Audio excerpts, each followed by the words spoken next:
Guys കാട്ടാളൻ മൂവിനെ പറ്റി പറയാൻ പ്രത്യേകിച്ചൊന്നുമില്ല. പടം കയ്യിൽ നിന്ന് പോയി. എനിക്കങ്ങനെയാണ്, എനിക്കൊട്ടും വർക്കായില്ല പടം. കാരണം നമ്മൾ ഒരുപാട് എക്സ്പെക്റ്റ് ചെയ്താൽ പോയത്. മാർക്കോ ഡയറക്റ്റ് ചെയ്ത ഒരു പ്രൊഡ്യൂസേഴ്സ്, അവരുടെ ആ ഒരു ടീം ആണല്ലോ ഇത് ചെയ്തത്. പക്ഷേ പ്രതീക്ഷ കണക്കൊന്നുമില്ല ഇതിൽ. കാരണം എന്താ, വലിയ വയലൻസോ അതുപോലെ തന്നെ അങ്ങനത്തെ ഒരു പരിപാടിയില്ല. സാധാരണ നമ്മൾ ഇതുവരെ കണ്ട മൂവിയിലുള്ള ടൈപ്പ് ആക്ഷൻസ്, അടി പിടി വെട്ട് കുത്ത്, അതൊക്കെ തന്നെ, പ്രത്യേകിച്ചൊന്നുമില്ല. പിന്നെ ആകെ എനിക്കിതിൽ പോസിറ്റീവായിട്ട് എനിക്ക് തോന്നിയത് ഇതിലെ മ്യൂസിക് അടിപൊളിയാണ്. മ്യൂസിക്കാണ്, ബാക്ക്ഗ്രൗണ്ട് സ്കോറൊക്കെ കിടിലൻ. പക്ഷെ അത് ഈ മൂവിക്ക് ആപ്റ്റ് ആവാത്ത പോലെ തോന്നി. ഈ മൂവിയിലെ പല സീനിലും ഒരു സീനെ പോലെ ബൂസ്റ്റ് ചെയ്യിപ്പിച്ച് കൊണ്ടുവരാൻ പാകത്തിന് ഒന്നുമില്ല. ഒരു ഹൈ മൊമെൻ്റ് ഇല്ല. ഒരു ക്യാമിയോസിനെ പറ്റി പറയാനാണെങ്കിൽ ഇതിൽ ശരിയാണ്, ഒരുപാട് നമ്മൾ എക്സ്പെക്റ്റ് ചെയ്യാത്ത പല ക്യാരക്ടേഴ്സും ഇതിലുണ്ട്. പക്ഷേ എനിക്ക് തോന്നിയിട്ടുള്ളത് അവരൊന്നും ഇല്ലെങ്കിൽ അവർക്ക് പകരം വേറൊരാളാണെങ്കിലും പ്രത്യേകിച്ച് ചേഞ്ച് ഒന്നും വരാൻ പോകുന്നില്ല. സോ ആ ഒരു ക്യാരക്ടേഴ്സിനെ ചുമ്മാ കൊണ്ടുവന്ന് സ്പോയിൽ ചെയ്തു, അത്രേ ഉള്ളൂ.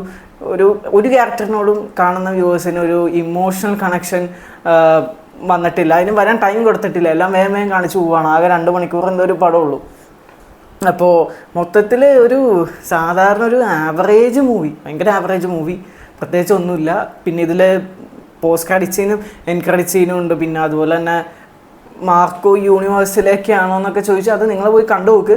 ഇതിൽ ഒരു ആകെ എനിക്ക് തിയേറ്റർ ഒന്ന് ഓണായത് ഒരു ആദ്യം തുടങ്ങി ഫസ്റ്റ് ഹാഫിൽ തന്നെ പകുതി എത്തുമ്പോൾ ഒരു ആളുടെ ക്യാമിയോ, അത് വരുമ്പോൾ മാത്രമാണ് ആ ഒരു ഒച്ചയും ബഹളവും ഞാൻ കേട്ടത്. അതല്ലാതെ വേറെ എവിടെയില്ല. എല്ലാം ഒരുമാതിരി ഇങ്ങനെ പ്ലെയിനായിട്ട് പോകുന്ന ഒരു സാധാരണ മൂവിയാണ് കാട്ടാളൻ. പക്ഷേ ഇതിൽ വില്ലന്മാർ അടിപൊളിയാണ്. ഇവർ രണ്ടുപേരും വില്ലന്മാരുടെ അവരുടെ ഭാഗം അടിപൊളിയായിട്ട് അവർ ചെയ്തിട്ടുണ്ട്. പക്ഷേ ഈ പുള്ളി ഉണ്ടല്ലോ, ആ സൈഡിൽ നിൽക്കുന്ന മാർക്കോയിൽ കണ്ട ഒരു വില്ലനിസം ആ ഒരു ടൈപ്പ് അല്ല, ഭയങ്കര ബ്രൂട്ടലാണല്ലോ അതിൽ. പക്ഷേ ഇതിൽ ഞാൻ പറഞ്ഞില്ല, അങ്ങനെ ഒരു സംഭവമൊന്നുമില്ല. സാധാരണ ഫൈറ്റും അടിയും വെട്ടൊക്കെ ഉള്ളൂ. പിന്നെ ആൻ്റണി വർഗീസ് മെയിൻ ക്യാരക്ടർ, പുള്ളീനെ കൊണ്ട് പുൾ ഓഫ് ചെയ്തോ എന്ന് ചോദിച്ചാൽ കുഴപ്പമില്ല. പക്ഷെ എന്നാലും ഈ മെയിൻ ക്യാരക്ടേഴ്സ് ഇങ്ങനത്തെ സിനിമയിൽ ഈ മാസ് ഡയലോഗ് എന്നൊക്കെ പറയില്ലേ, ആ ഒരു സാധനം എവിടെയും കിട്ടിയില്ല. പുള്ളിയുടെ ഡയലോഗ് ഡെലിവറി ആണെങ്കിലും, പുള്ളിയുടെ മാത്രമല്ല പലവരുടെയും ഡയലോഗ് ഡെലിവറി ഒക്കെ അത്ര അടിപൊളിയായിട്ടൊന്നും തോന്നിയില്ല എവിടെയും. നേരത്തെ പറഞ്ഞ ഹൈ മൊമെൻറ്റോ ഇല്ലെങ്കിൽ ഒരു മാസ് ഡയലോഗ് നമ്മളെ മെയിൻ നായകൻ ഒരു ക്രൂഷ്യൽ മൊമെൻറ്റിലൊക്കെ അടിക്കുമ്പോൾ വ്യൂവേഴ്സിന് കിട്ടുന്ന ഒരു സാധനം ഉണ്ടല്ലോ, അതെവിടെയും കിട്ടിയില്ല. അതുകൊണ്ടാണ് എനിക്ക് തോന്നിയത്. പിന്നെ ബാക്കി ഫൈറ്റും കാര്യം, അതിൻ്റെ കൊറിയോഗ്രഫി കാര്യം സംഭവമൊക്കെ കൊള്ളാം. വേറൊരു ഡിസഡ്വാൻറ്റേജ് എനിക്ക് തോന്നിയത്, എന്തിനാണ് ഈ ഫൈറ്റ്സിൽ ആവശ്യമില്ലാത്ത സ്ലോ മോഷൻ. എൻ്റെ പൊന്നളിയാ, അതായത് ഈ സ്ലോ മോഷനുള്ളതാണ്.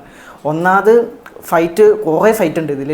എനിക്ക് തോന്നുന്നു അരമണിക്കൂർ ഓടുമ്പോൾ ഓരോ ഫൈറ്റ് അവിടെ നിന്ന് ഗുണ്ടകൾ തന്നു, ഇവിടെ നിന്ന് തന്നു, ഇല്ലാത്ത വില്ലന്മാർ എവിടെ നിന്നൊക്കെ വന്നെന്ന് എനിക്കറിയില്ല. അപ്പോൾ ഈ ഫൈറ്റ് തന്നെ കുറേ നേരമുണ്ട്. അതിൻ്റെ ഇടയിൽ സ്ലോ മോഷൻ കൂടെ കുത്തിക്കയറ്റി എങ്ങനെ ഉണ്ടാവും? നിങ്ങൾക്ക് എങ്ങനെ തോന്നും?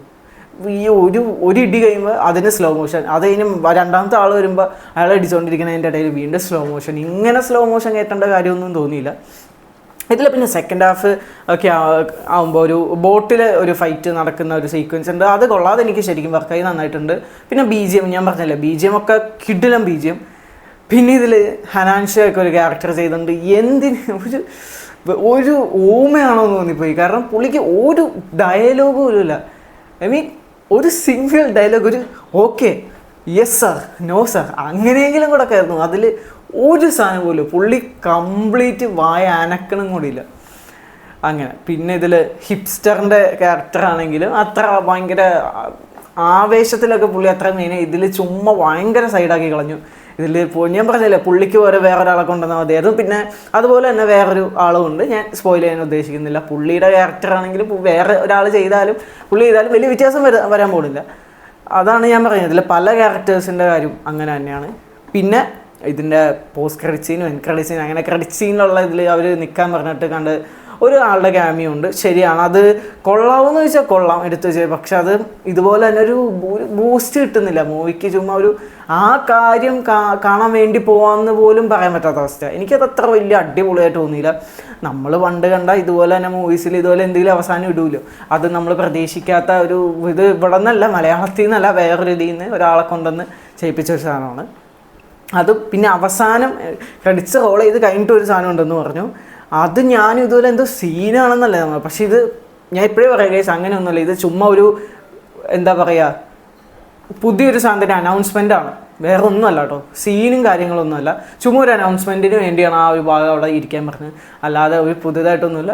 അത് പക്ഷേ അനൗൺസ്മെൻറ്റ് നിങ്ങൾക്ക് അറിയാവുന്ന ഒരു ക്യാരക്ടറിൻ്റെ തന്നെയാണ്, അത്രേ ഉള്ളൂ.